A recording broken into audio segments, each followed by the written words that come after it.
कार्यक्रम शुरू कर रहे हैं और आज का जो विषय है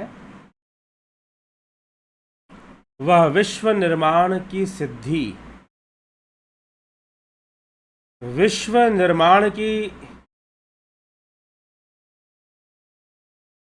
सिद्धि क्या है, आज हम इसी विषय पर चर्चा कर रहे हैं। कल भी हमने शरीर धारण करने की सिद्धि पर हमने चर्चा किया था और आज विश्व निर्माण की सिद्धि अर्थात सृष्टि करने की सिद्धि। विषय आज का बहुत लंबा नहीं चलेगा,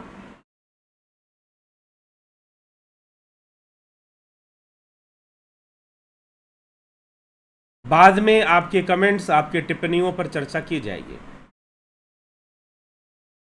तो विश्व निर्माण की सिद्धि यह आ जाती है योगी के अंदर, शांभव योगी के अंदर। यह शांभव उपाय है, भैरव साधना का उपाय।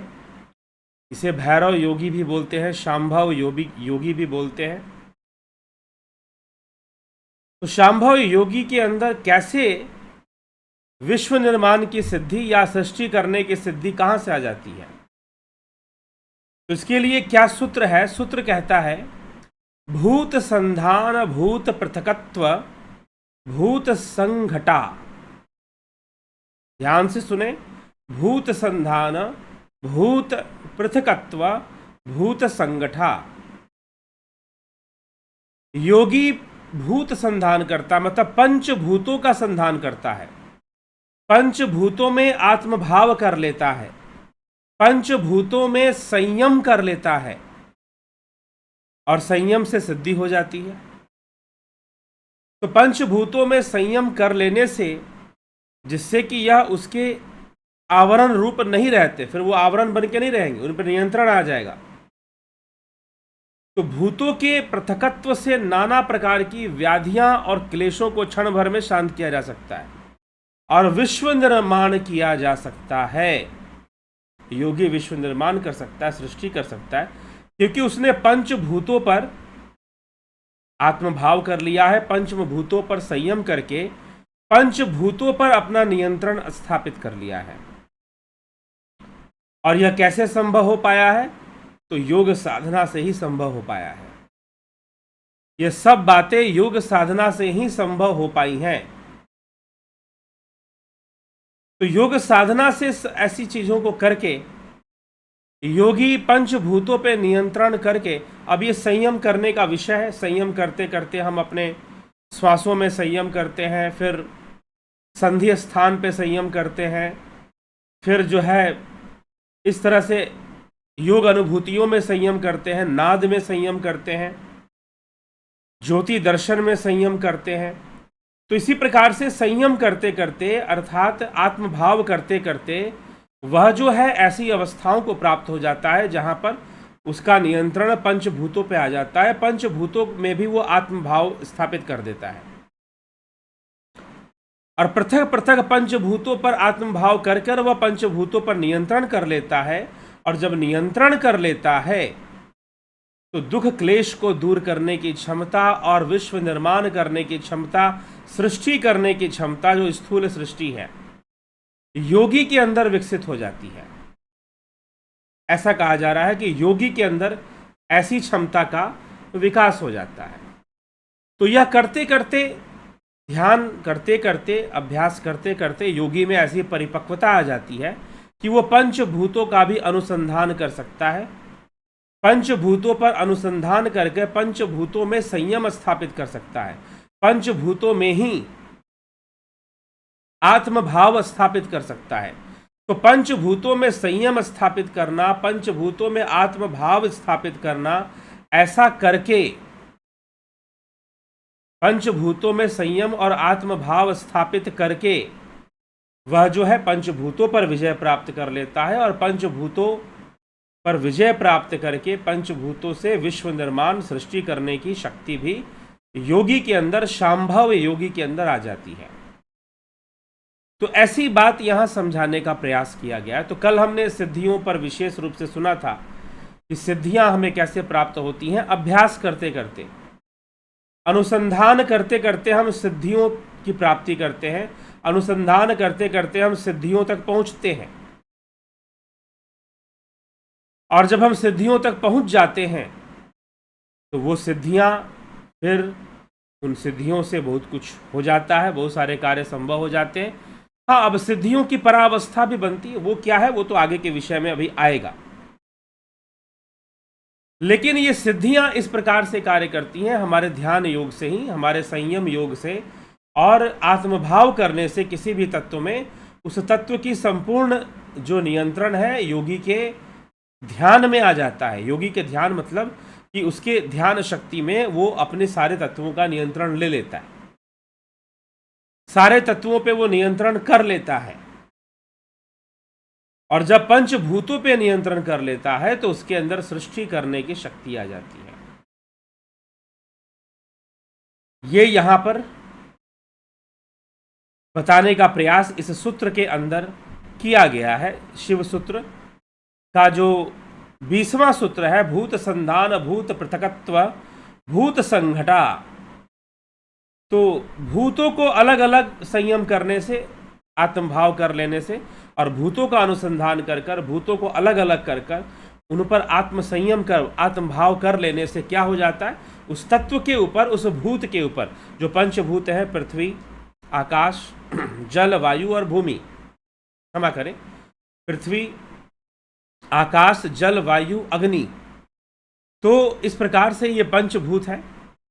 तो पंचभूत, इन पर नियंत्रण योगी कर लेता है, संयम कर लेता है, आत्मभाव कर लेता है, और इससे इन तत्वों का संधान करना उसके लिए सरल हो जाता है। तो कैसे सिद्धियों तक हम पहुंचते हैं, इसकी चर्चा हमने सुनी है कल। यद्यपि सिद्धियों की चर्चा हो रही है, तो सिद्धियां एक परिपक्वता ही है। हमारे साधना की परिपक्वता से, हमारे ध्यान योग की परिपक्वता से हमें सिद्धियां प्राप्त होती हैं। ठीक है, तो ये जो सिद्धियां हैं, इन सिद्धियों को हमें समझने की आवश्यकता है। ये हमारे साथ है, सर्वदा है। लेकिन जब हमारी जो एनर्जी है, वैसे तो ये मनुष्य शरीर देखिए बहुत रहस्यमयी है।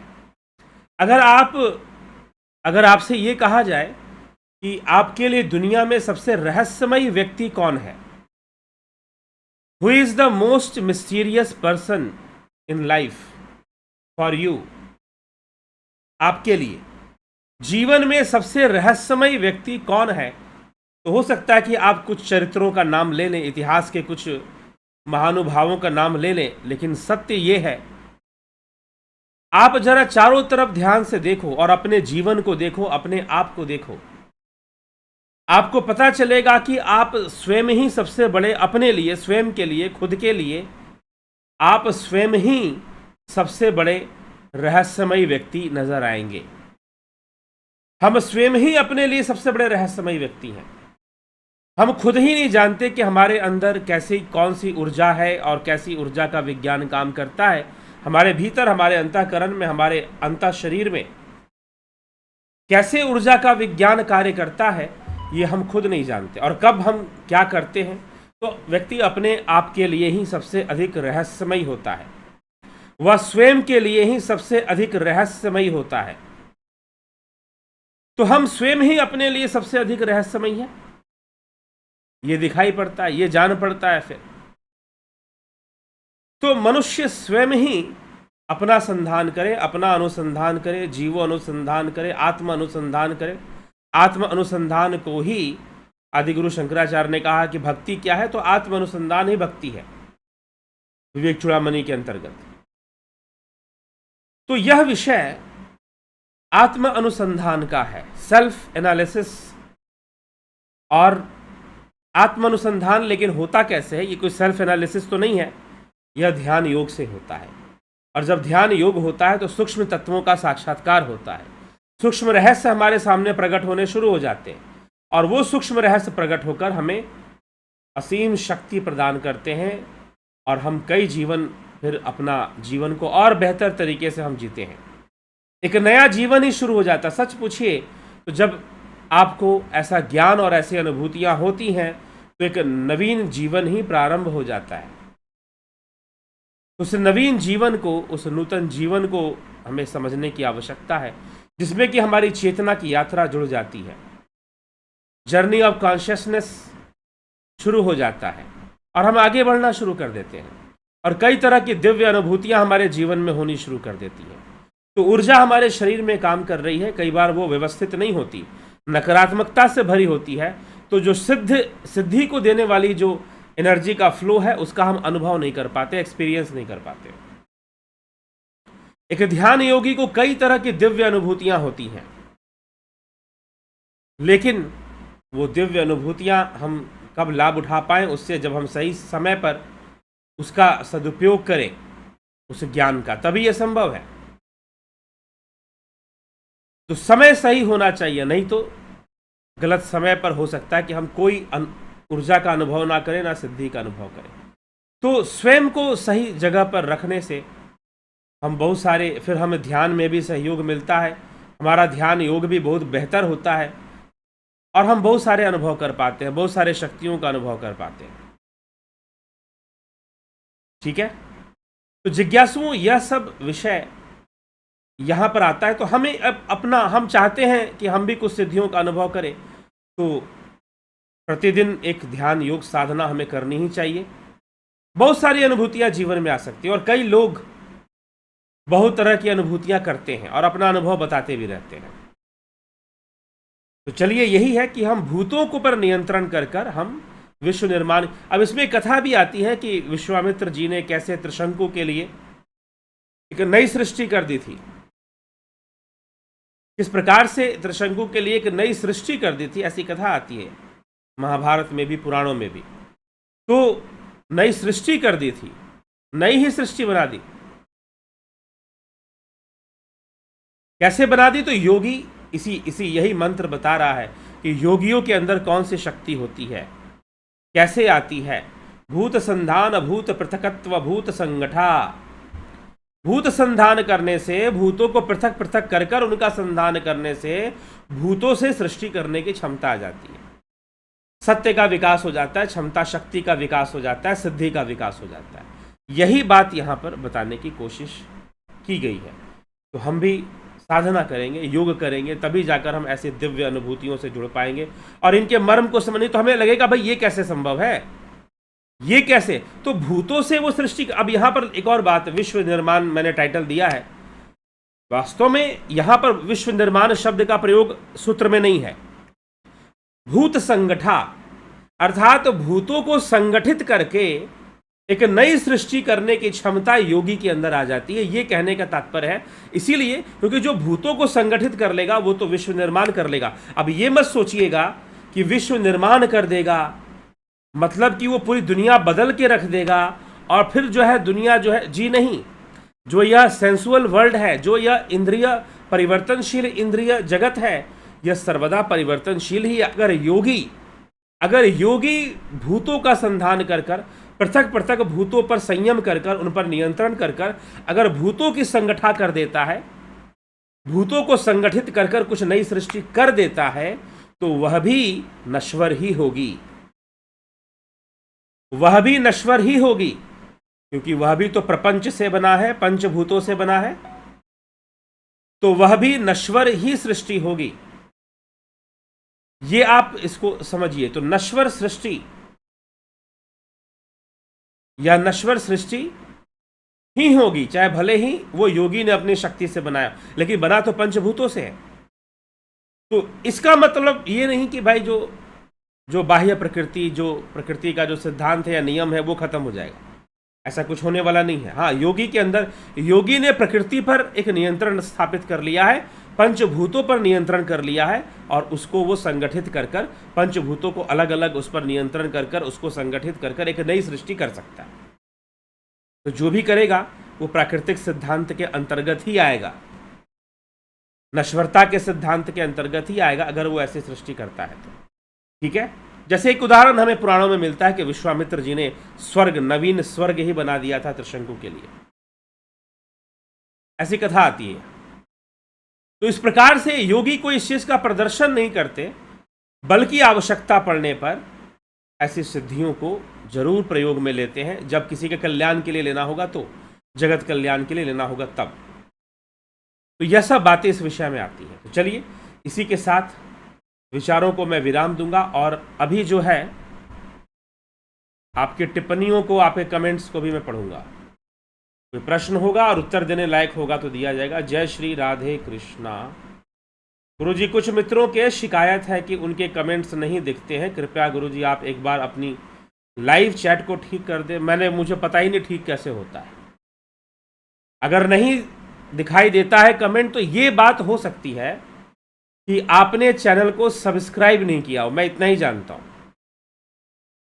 कभी कभी हालांकि सेटिंग पे डिपेंड करता है, तो इसलिए सेटिंग तो जनरल सेटिंग है, कोई सब्सक्राइबर सेटिंग नहीं है। लेकिन फिर भी ऐसा देखा गया है कि अगर आपने चैनल को सब्सक्राइब नहीं किया है तो उनमें से कई लोगों के कमेंट्स नहीं दिखते हैं। दूसरा कारण हो सकता है, ये YouTube का अपना निर्णय होता है, फिर इसमें हम कुछ कर नहीं सकते हैं। ये कारण हो सकता है कि जो है आपने कमेंट्स बहुत ज़्यादा लंबा लिख दिया हो, या फिर YouTube को लग रहा हो भाई अब यहाँ का तो YouTube है नहीं, भारत देश का, अमेरिका से आया है। अब उसको कोई भाषा उसमें लग गई हो कि भाई शायद ये अपशब्द लिख रहे हैं क्या, पता नहीं है शब्द अपशब्द के बारे में, लेकिन उनको लग जाए कि शायद अपशब्द लिख रहे हैं क्या, तो उस कंडीशन में भी आपका जो कमेंट है वो स्क्रीन पर नहीं दिखाई देगा। ठीक है, ऐसा भी हो जाता है। या फिर बहुत ज़्यादा लंबा आपने लिख दिया है तो उस कंडीशन में भी YouTube उसे रोक देता है कि भाई ये तो कमेंट करने के लिए है ना, यहाँ पर कोई लंबी चौड़ी कहानी लिखने के लिए तो है नहीं। तो यदि आपने कुछ ऐसा लिख दिया है तो उस कंडीशन में भी YouTube उसे रोक देता है। ऐसा देखने में आया। जितनी जानकारी मुझे है मैं बता रहा हूँ, हो सकता है और भी कई कारण हो, तो जितनी जानकारी है वो मैं आपको बता रहा हूँ। तो इन कारणों से YouTube जो है कमेंट्स को प्रोहिबिट करता है, और भी कोई कारण हो सकते हैं, मैं मोटा मोटी कारण बता रहा हूँ। ठीक है, बाकी जनरल पर सेटिंग है चैट का तो कोई भी कर सकता है। हाँ, ऐसा भी हो सकता है कि सब्सक्राइब नहीं किया है चैनल को आपने, उस कंडीशन में भी YouTube आपके कमेंट्स को रोक सकता है। ठीक है, तो चलिए ये भी हो सकता है, तो इसलिए सब्सक्राइब जरूर कर दें यदि आप रेगुलर कमेंट करते रहना चाहते हैं तो। चलिए, क्या जीव और शरीर दोनों ही पंच तत्वों से मिलकर बने हैं? जी हाँ, बिल्कुल। जीव की अवस्था ही शरीर है। जीव सूक्ष्म शरीर, स्थूल शरीर की अवस्था में रहता है, सूक्ष्म में भी रहता है, स्थूल में भी रहता है। जो सूक्ष्म शरीर है वो अपंचीकृत है और जो स्थूल देह है वह पंचीकृत है। एक विशेष अनुपात में पंच तत्वों का मिलना ही पंचीकृत है। पीछे चर्चा हो चुकी है, पंचीकरण के सिद्धांत पर पीछे बताया जा चुका है कि कैसे सूक्ष्म से स्थूल शरीर का निर्माण होता है। तो सूक्ष्म से कैसे, तो पंचीकृत होते हुए तत्व जो है एक विशेष अनुपात में पंचीकृत होते हैं, और पंचीकृत होते हुए, पंचीकृत मतलब कि एक दूसरे से सिंक्रोनाइज होते हैं, जुड़ते हैं एक दूसरे से। तो एक विशेष अनुपात में, एक विशेष रेशियो में ऐसा होता है। उसी सिद्धांत को, उसी अनुपात को पंचीकरण का सिद्धांत कहा जाता है। तो पंचीकरण के सिद्धांत से स्थूल हो जाते हैं। तो जीव और शरीर दोनों ही पंच तत्वों से मिलकर बने हैं, बिल्कुल बने हैं। मन बुद्धि इंद्रियां जीव से अलग है, यह सब कुछ एक ही चीज है। मन बुद्धि इंद्रियां जीव का अंतःकरण है, सूक्ष्म शरीर का अंग है। पुर्यष्टक के ऊपर काफी चर्चा इस चैनल पे हो चुकी है। 8 तत्वों को बताया गया है कि इन 8 तत्वों से सूक्ष्म शरीर बनता है। तो जीव का जो सूक्ष्म शरीर है उसके अंग है मन बुद्धि चित्त अहंकार, पंचभूत, पंच ज्ञान इंद्रियां। ठीक, और मन बुद्धि चित्त अहंकार 4 के बाद 2 मिला दो 5 6 हो गया। फिर काम और कर्म दोनों को लिया गया है। काम मतलब यहां कामनाओं से मतलब है, कर्म जो हम करते हैं। तो अंतःकरण चतुष्टय, जिसको मन बुद्धि चित्त अहंकार कहते हैं, और पंचभूत और पंच इंद्रियां, ज्ञान इंद्रियों की बात यहां पर है, या फिर इंद्रियों को ही मात्र इंद्रिय शब्द का प्रयोग है वहां पर, उसमें ज्ञान इंद्रिय कर्म इंद्रिय सब आ गई। तो इंद्रियां हो गई और पंच तत्व हो गए, पंचभूत हो गए, ये 2 तत्व हुए। 4 अंतःकरण हो गए, 6 हो गया काम और कर्म, कामनाएं और कर्म 8। इन तत्वों से मिलकर सूक्ष्म शरीर बना हुआ है। तो जीव के अंग है ये सब। ये सब जीव के अंग है, इन्हीं में कर्म संस्कार टिकते हैं, तभी जीव टिकता है।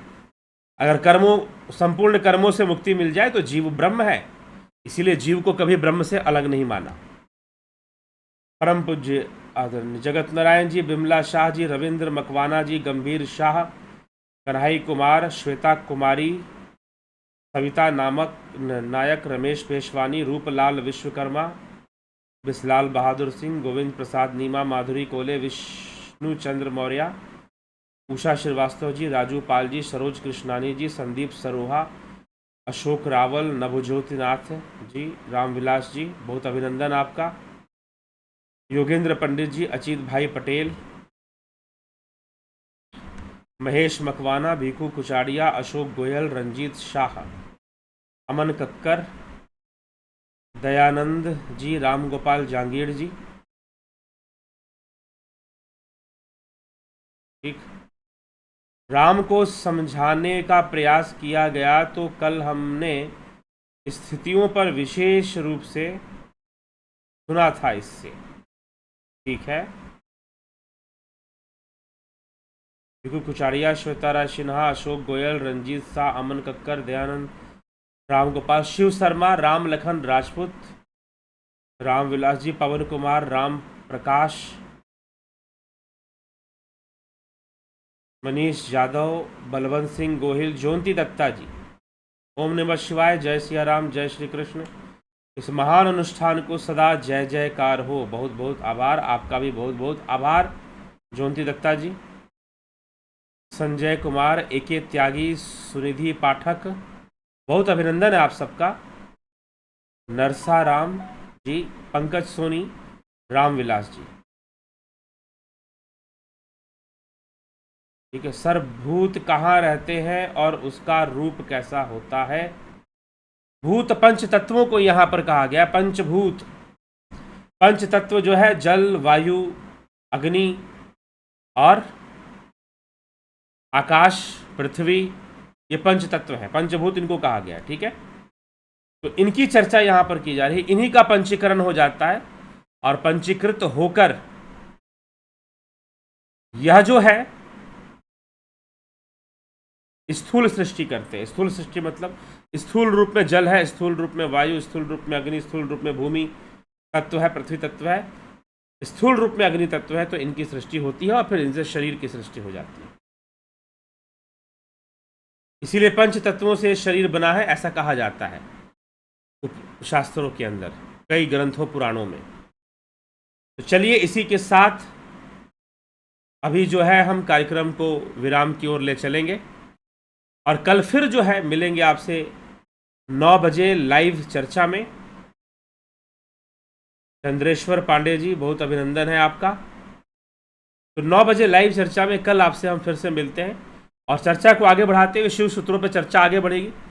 शिव सूत्रों में अभी सांभव उपाय खत्म होगा, शाक्त उपाय शुरू होगा, तो शाक्त उपाय पे भी चर्चा होगी, ठीक। चलिए,